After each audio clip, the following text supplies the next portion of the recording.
নতুন অনেক চমক আছে, পুরাতন অনেক চরিত্র হয়তো সামনে আসবে। সো অডিয়েন্স দেখতে থাকুক। বাংলাদেশের ড্রামা এবং ওয়েব সিরিজের জগতে কাজল আরেফি নমি একটি নাম যা সবাই চেনে।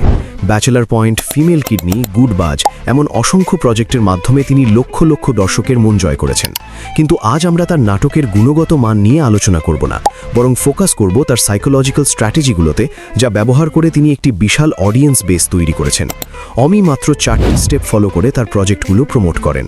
এর মধ্যে তৃতীয় এবং চতুর্থ স্টেপে ব্যাচেলার পয়েন্টের মাইন্ড চেঞ্জিং টেকনিকগুলো বিশেষভাবে আলোচিত হবে। আর চতুর্থ স্টেপটি, সেটা সত্যিই অসাধারণ, আপনাদেরও পছন্দ হবে নিশ্চয়ই। Step 1, quality not quantity.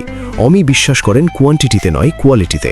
তার কাজের সংখ্যা তুলনামূলকভাবে কম, কিন্তু প্রতিটিতে থাকে বিভিন্ন ধরনের শক্তিশালী ক্যারেক্টার।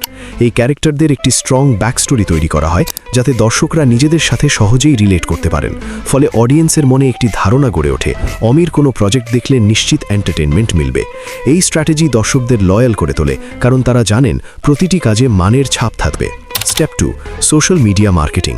এটি কিছুটা জটিল মনে হতে পারে, কিন্তু সহজ করে বললে, অমি অন্যান্য নির্মাতাদের মতো তার কাজগুলো সোশ্যাল মিডিয়ায় প্রমোট করেন, কিন্তু একটি ইউনিক টুইস্ট দিয়ে।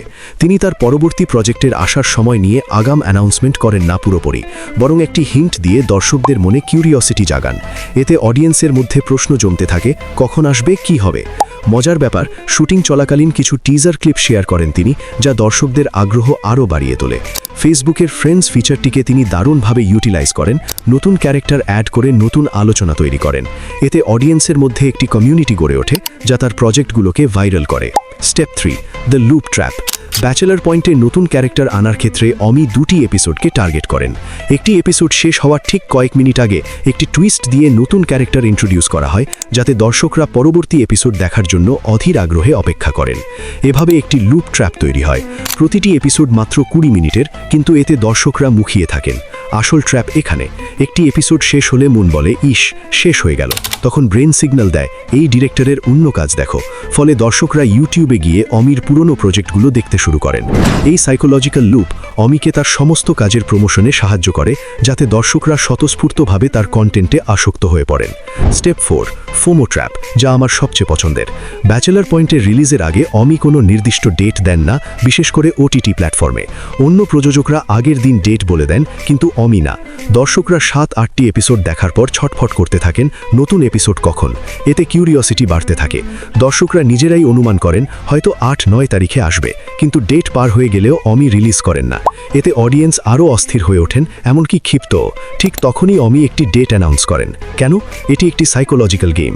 অমি নিজেই দর্শকদের মন ভাঙেন, তারপর জোড়া লাগান, যাতে কিউরিওসিটি আগের চেয়ে স্ট্রং হয়। এই ট্রিক যেন কেউ না ধরতে পারে, তাই তিনি নিজে না বলে তার অ্যাক্টরদের মুখ দিয়ে বলান যে অমি পারফেক্ট না হলে আপলোড করেন না। এভাবে ক্ষোভ তৈরি করে নিজেই কাটিয়ে দেন। ফলে রিলিজ হওয়ার সাথে সাথে দর্শকরা দেখে ফেলেন এবং মনে হয় অনেক কষ্টের পর পেলাম। এতে আগ্রহ বেড়ে যায়, তারা পর্বগুলো আরও মনোযোগ দিয়ে দেখেন এবং শেয়ার করেন বন্ধুবান্ধবের সাথে। এভাবে দর্শকরাই হয়ে ওঠেন তার মার্কেটিংয়ের অংশ। কাজল আরেফি নমির এই 4টি স্টেপ দেখায় কিভাবে সাইকোলজি ব্যবহার করে একটি ছোট প্রজেক্টকে বিশাল সাকসেসে রূপান্তরিত করা যায়। এটি শুধু এন্টারটেইনমেন্ট নয়, একটি মাস্টার ক্লাস মার্কেটিংয়ের। আপনারা কি মনে করেন? কমেন্ট করে জানান।